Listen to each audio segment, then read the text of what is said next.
Imagine or visualize that there was something special that you could actually have to support your fight against depression. And what if it was right under your nose? Workplace-related topics. The voices of victory. Voices of victory. Voices of victory. Voices of victory. It's time for the show. You are now listening to the Voices of Victory podcast show. Ladies and gentlemen, Mario D. Leone. Hello and welcome to Voices of Victory podcast show. My name is Mario D. Leone, and today's episode is on Gaba and depression. So there's a little medical disclaimer for those folks out there. The information that's in this podcast is going to be educational, informational. It's not intended for medical advice. The discussion of GABA, which is gamma aminobutyric acid, and its potential role in managing depression symptoms is based on general scientific knowledge. It doesn't substitute for professional medical diagnosis, treatment, or advice. Also, if you decide to take it as a supplement, you have to check with your physician and see if it's contraindicated. Contraindicated means that it could cause problems in something else, some other area of your health. So always, always, always seek the advice of a physician, a psychiatrist, or a qualified health provider. And if you have any questions in regarding to that medical condition, you may want to hit them up and ask them as well. Never disregard the medical advice or delay in seeking it because something that you've actually heard. I'm here to bring you insights and education to it so you can decide for yourself and make an informed, smart, intelligent decision. So the statements that are made on this episode, they're not evaluated by the FDA in any way, although I've seen very interesting things with the FDA. Remind me to tell you about that Italy story. That'll come up. So any supplements or interventions mentioned should only be used or considered in consultation with your healthcare professional. While that's all out of the way, now it's time to smack the fucking bee's nest as hard as I can. And I'm going to make it happen today. The very first thing we're going to talk about is the foods that actually support GABA production. Your body produces GABA. I want to make that very clear. It's already something that your body produces, right? So the very first thing that I want to talk about is the GABA production, the foods that support GABA production. Now, who the hell am I, right? Oh, this is another nutrition podcast that's out there. Ha ha ha, right? Listen, I used to be a former chef. Nutrition was mandatory. You didn't have much of a choice, okay? And that nutrition has changed, by the way, in the past 30 years. And I have been that person that enjoys nutrition as it relates to healing the body, healing the mind.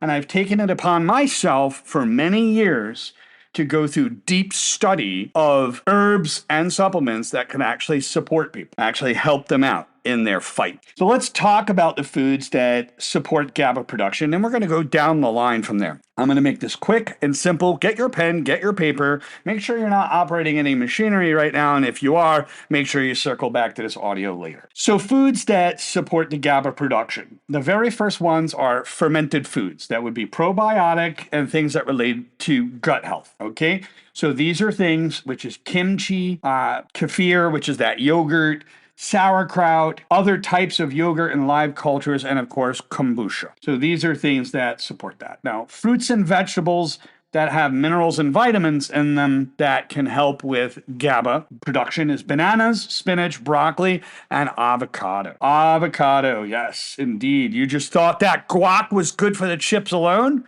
Who are you kidding? Who are you kidding? Come on, avocado is great. Avocados are your friend. Now, there's also herbal teas, so antioxidants, that are things that are good for relaxation. And I learned this was a family remedy, which is chamomile. Chamomile tea is good for GABA production. I grew up in a family where we used it regularly. And even as kids, we drank chamomile to calm us down. Like my grandma used to give us chamomile before bed to calm us down and settle us in before the night was through. And what's really interesting about it is in Italy, chamomile like grows on the edge of a soccer field. Like it just grows it's like dandelion root. It grows everywhere.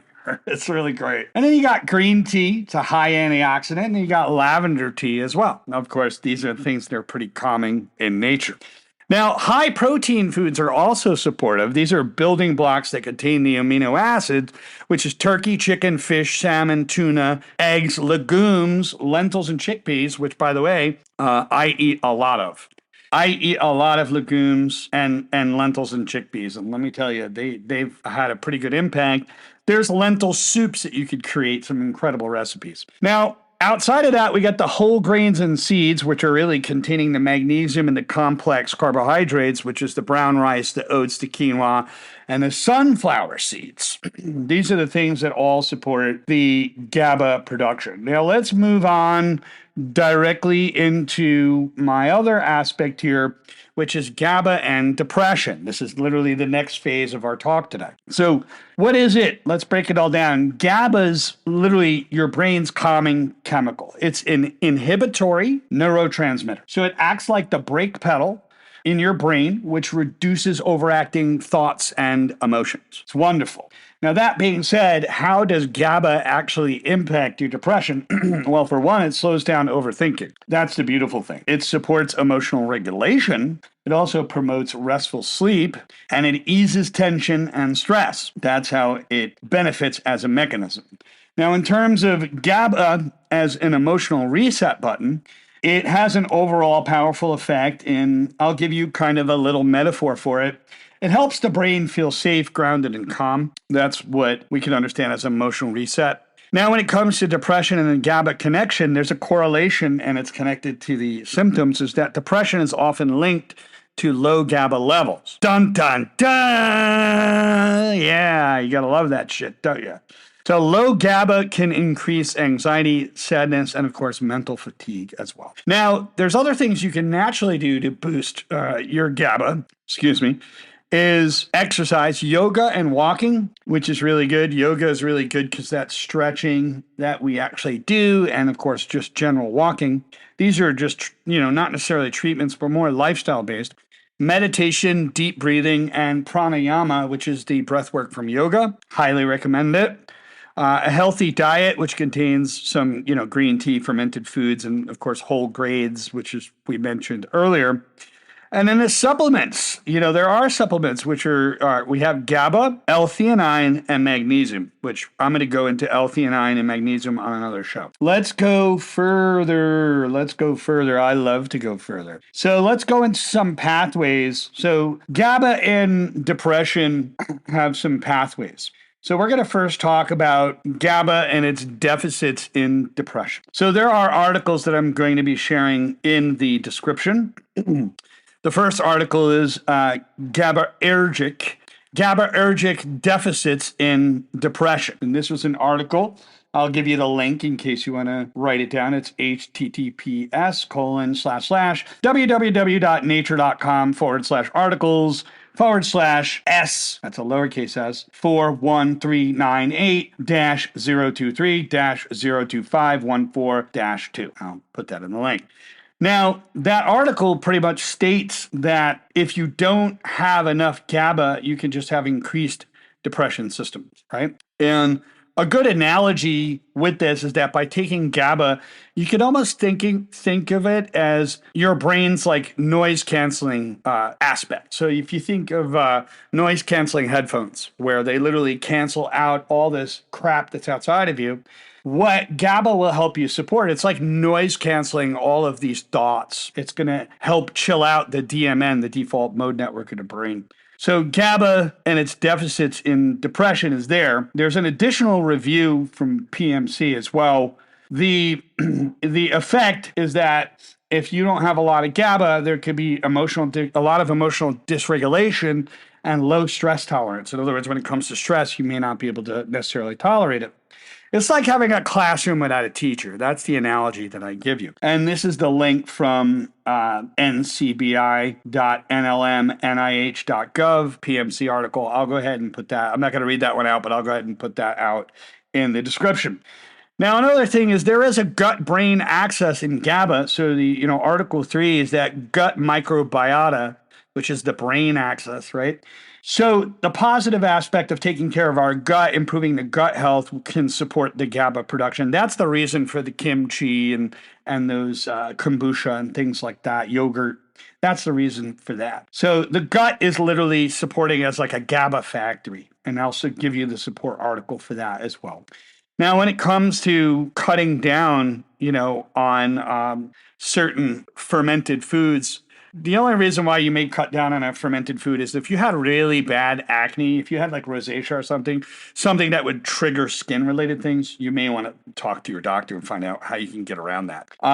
What I do want to share is that when it comes down to it, it's all about that gut brain axis. Why is it important? Well, the gut and brain are almost like walkie talkies talking back and forth to each other. The effect is neutral to positive, is that the gut health influences the GABA signaling in the brain, okay? And I'll give the article for that, the gut brain axis article. Now, when it comes down to targeting GABA receptors for any kind of treatment, the first article comes from University of Illinois. That's the GABA A receptors in subunits, right? So the effect of this is that it's like it gives you a rapid antidepressant effect in a positive way, okay?